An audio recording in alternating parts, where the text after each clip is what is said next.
These days, there's a form of psychotherapy that's become really dominant: cognitive behavior therapy. But what exactly is that? Today, let's explore it. Mental health issues and everyday difficulties in coping with life's demands typically manifest in three arenas: the way that we think, what we do, and how we feel. Thoughts, behavior, emotions. Now, we could add physical functioning to that, but for simplicity's sake, today let's just leave it with those three. We often get stuck on the emotional side. The problem just feels so awful. And in fact, a lot of problems get classified as emotional issues. Depression is classified as a mood disorder, even though it actually affects all three. Anxiety problems focus on that feeling, anxiety. Anger issues, same.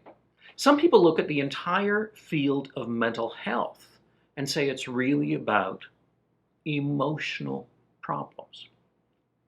But if you look closely, you see that all of these issues involve behavior and thinking as well. In fact, when I ask a depressed person which of these three is most affected by what you're going through, they often point to what they do all day or how they think.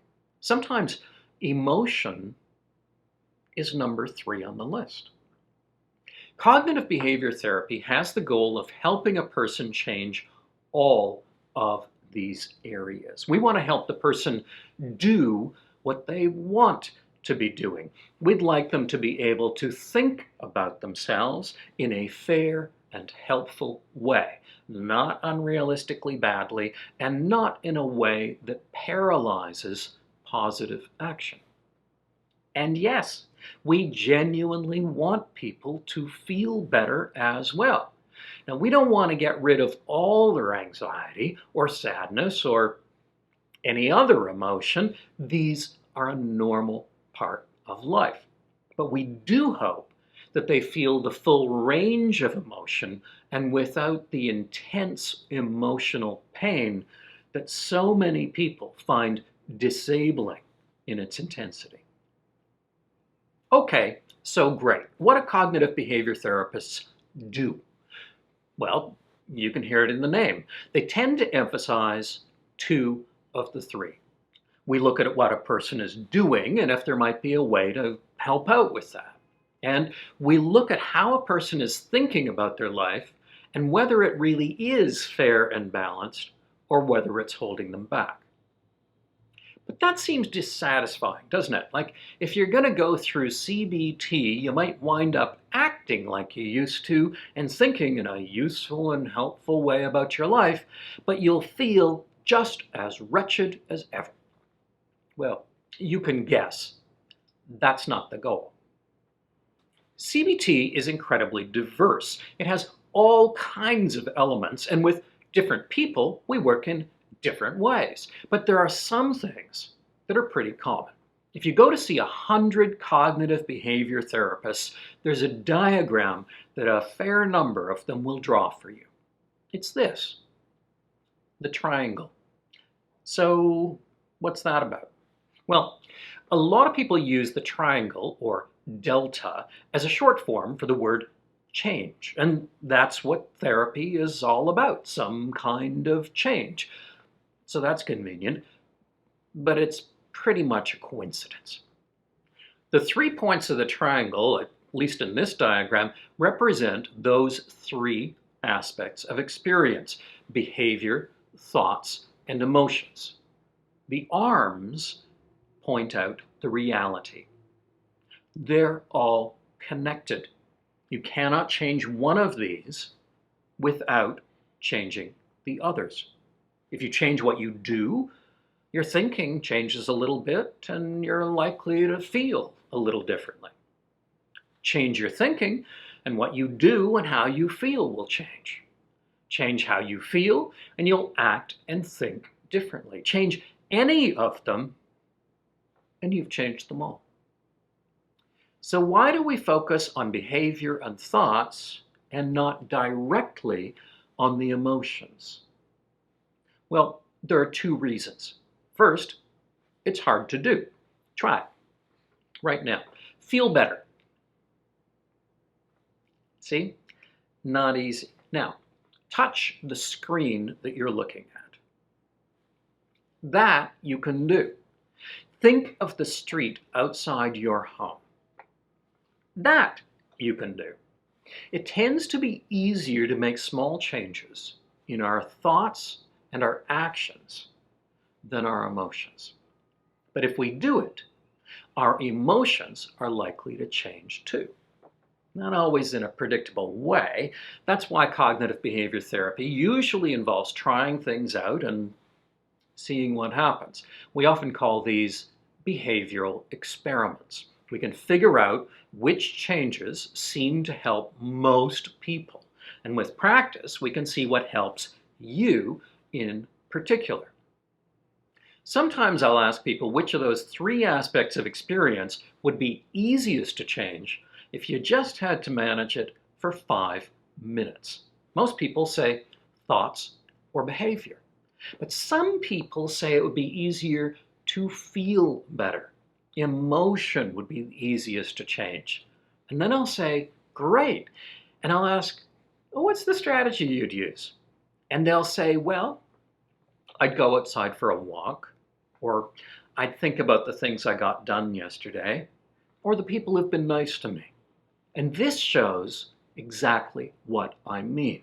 Change what you do or how you think, and it can change how you feel. Now that's a trivial example.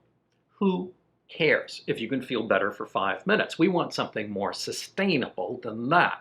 And that's what CBT tries to bring about. By working on small and manageable changes, the other bits of the triangle begin to shift a little. But then they can begin to feed on one another.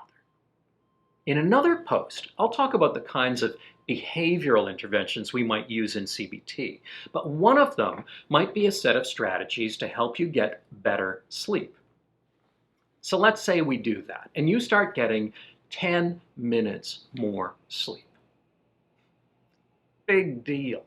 But those 10 minutes might mean you think just a little bit more clearly at work, so you get a tiny bit more done.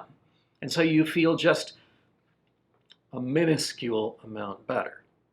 Who cares? Well, the result might be that you get 15 more minutes sleep the next night. And maybe that's enough that you can get a tiny bit of exercise. Exercise during the day generally helps people sleep better at night. And you might be able to focus a bit more on the genuine challenges in your life and make small steps towards resolving them. Any of these steps might feel trivial and pointless, but they can have these knock-on effects influencing other aspects of our experience and accelerating in a positive direction. Now you can tell from this that CBT generally tends to be quite present-focused, not very historical. It's not about going over your childhood with a fine-toothed comb. Now, it can be about coping with past events and reevaluating what you might have learned from them. CBT looks at how things are playing out in your life now and shifting these toward solutions and toward a more sustainable, satisfying life, living out your values and your goals. So that's a rough guide to CBT, but it's such a diverse form of therapy that it probably still sounds a bit vague. I'm going to do posts on the behavioral and cognitive components of CBT as well to spell them out a little bit better, but I'll signal it here. Behavioral work can go in almost any direction: adopting a sustainable lifestyle, bringing about habit change, goal setting, learning to manage your stress response, communication training, problem solving, overcoming avoidance and fears, relationship enhancement, gathering the skills you need to live the life you want. The cognitive side is just as diverse. It involves becoming aware of our interpretations of events and of ourselves. Looking at those interpretations to see if they're accurate, detecting double standards that we might be using to cast ourselves in a bad light, testing out our ideas to see if they're accurate, and replacing inaccurate automatic thinking with new, fair, and balanced ideas so that we can see and deal with things the way they truly are. CBT is not one thing. It's a collection of strategies, so it's no surprise that it sometimes seems vague. One person will be working on exercise, another on their relationship, another on reducing their panic attacks, another on figuring out what they want to do with their life. The common feature is an emphasis on practical change and on evaluating the techniques used to see if they're supported by evidence. Now, that's a pretty brief introduction, but hopefully it gives you some idea how CBT operates. For more of this kind of video, click subscribe below.